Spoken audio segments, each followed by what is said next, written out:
کتنے واقعات آپ کے سامنے اہل بیت علیہ الصلوۃ والسلام کے کہ فرماتے جب تم اللہ کی اطاعت کرتے ہو تو لوگ کتنا پیسہ خرچ کرتے ہیں تاکہ 4 لوگ ہمیں جان جائیں، ہمارا نام ہو جائے، اشتہار لگواتے ہیں، پبلسٹی کرتے ہیں کہ لوگ ہمیں جان جائیں، لوگ ہمیں جان جائیں۔ لیکن یہ بتاؤ امام حسین نے کون سا خرچہ کیا؟ مولا علی نے کون سا خرچہ کیا؟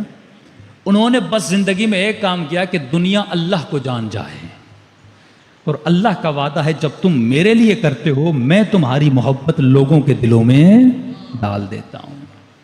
آج پوری کائنات میں اگر کسی شخصیت کے لیے سب سے زیادہ مجالس ہوتی ہیں وہ امام حسین کے لیے ہوتی ہیں۔ فرماتے عزاداری 60 ہجری سے شروع نہیں ہوئی، یہ عزاداری کی ابتدا جناب نوح کا نام ہے نوح۔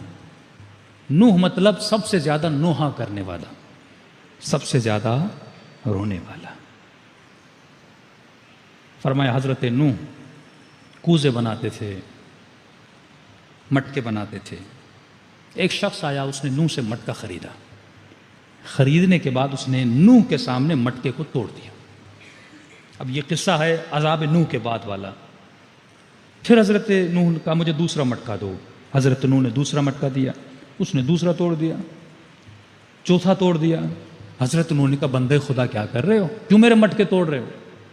اس نے کہا نوح میں نے خریدا ہے، قیمت بڑھاؤ، جتنی قیمت دو گے اتنا دوں گا، لیکن خرید کے پھر توڑوں گا، تمہیں کیوں تکلیف ہو رہی ہے، تم نے تو بیچ دیا۔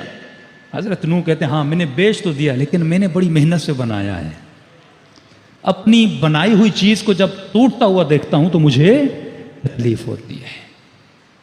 یہاں پر وہ شخص بولا کہ اے اللہ کے نبی، میں اللہ کا بھیجا ہوا فرشتہ جبرائیل ہوں، ایک بات اپنے رب کی تجھے کہنے آیا ہوں۔ کہ کون سی؟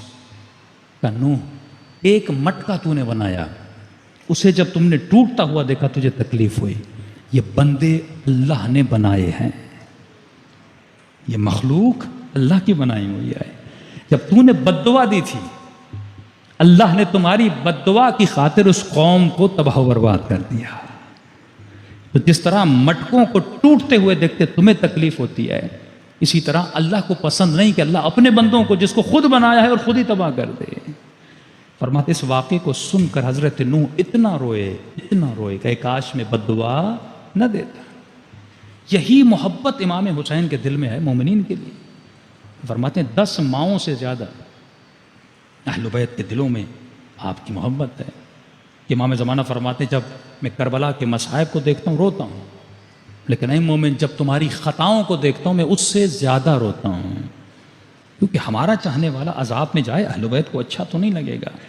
ہمارا چاہنے والا آگ جہنم میں جلے، ہم دیکھ کے برداشت تو نہیں کریں گے۔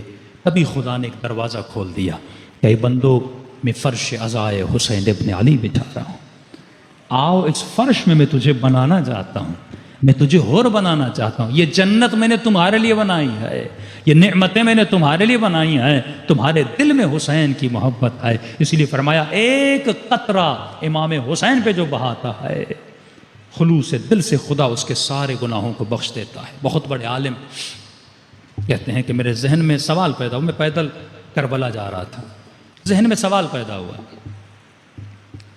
کہ ایک قطرہ بعض روایات میں ہے مچھر کے پر کے برابر، مچھر کے پر کے برابر اگر آنکھ گیلی ہو جائے خدا اس کے صدقے میں انسان کی پوری زندگی کے گناہ بخش دیتا ہے۔ یہ عالم کہتا ہے میں سوچ رہا تھا یہ روایت لاجیکل نہیں لگ رہی ہے، ایک آنسو اور نتیجہ اتنا کہ خدا سارے گناہ بخش دے۔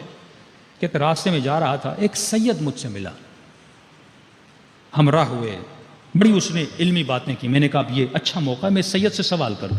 میں نے کہا سید ایک مسئلہ میرے ذہن میں گونج رہا ہے کہ ایک قطرے کے صدقے میں خدا سارے گناہ بخش دے۔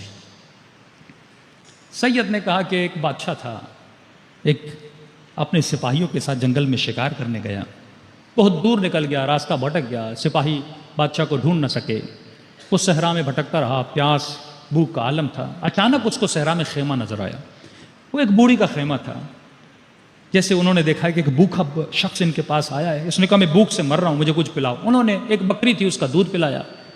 اب کیونکہ صحرا تھا گھر بہت دور تھے، جب تک اس کو سپاہی ڈھونڈتے یہ وہاں پہ رکا، اس نے اپنا تعارف نہیں کروایا کہ میں کون ہوں۔